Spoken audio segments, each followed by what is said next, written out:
Alright guys, আমরা 1 মিনিটে শিখতে পারবো আপনার ইমোর রিংটোন সেট করবেন কিভাবে সেটা শিখতে পারবো।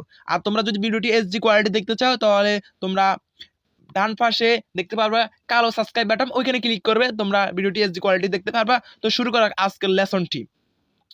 সর্বপ্রথম তোমরা তোমাদের ইমোটি ওপেন করবা। আমি আমার ইমোটি ওপেন করলাম। ইমোটি ওপেন করার পর তোমরা এইখানে তোমাদের বাম পাশে কোনায় দেখতে পারবে তোমাদের ইমোর প্রোফাইল পিকচার। আমি ওইটাতে ক্লিক করলাম। ওইটাতে ক্লিক করার পর এখানে তোমরা এবার দেখতে পারবে তৃতীয় নাম্বার আছে সেটিংস। এখানে সেটিংস লেখা আছে, এই সেটিংসে ক্লিক করবা। সেটিংসে ক্লিক করার পর তোমরা এখানে এবার দেখতে পারবে এখানে সর্বপ্রথমে আছে নোটিফিকেশন। এখানে নোটিফিকেশনে ক্লিক করবা। নোটিফিকেশনে ক্লিক করার পর এখানে তোমরা এবার দেখতে পাবে যে কলস, অর্থাৎ কলস। এখানে তোমরা কলস দেখতে পারবে। আমি আবার দেখাচ্ছি, এখানে কলস দেখতে পাচ্ছ, এই কলসে ক্লিক করবা। এই কলসে ক্লিক করার পর এবার তোমরা দেখতে পাবে রিংটোন। দ্বিতীয় নাম্বার আছে রিংটোন। এই রিংটোনে ক্লিক করবা।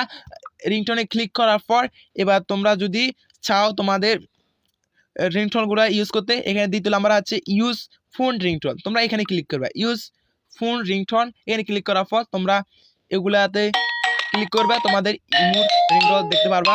আর তোমরা যদি কোনো গান সেভ করে রাখো তাহলে সেটা দিতে পারো। তা আমি চাচ্ছি এই গানটি দিতাম, অর্থাৎ এখানে বাংলাদেশ আর্মির এই গানটি দিতাম চাচ্ছি। তো এটা দিতে চাচ্ছি।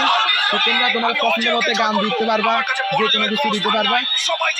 তো আমি চাচ্ছি এটা দিতাম, তো আমি এটাতে ক্লিক রাখলাম। আর যদি তোমরা চাচ্ছ এখান থেকে যে কোনো একটা রিংটোন দিবা, তোমরা দিতে পারো। তো আমি চাচ্ছি এটা দিতাম, তোমরা তোমাদের পছন্দ অনুযায়ী দিবা। তো সবাইকে ধন্যবাদ। আসসালামু আলাইকুম ওয়া রাহমাতুল্লাহি ওয়া বারাকাতুহু। সবাইকে ধন্যবাদ। আসসালামু আলাইকুম ওয়া বারাকাতুহু।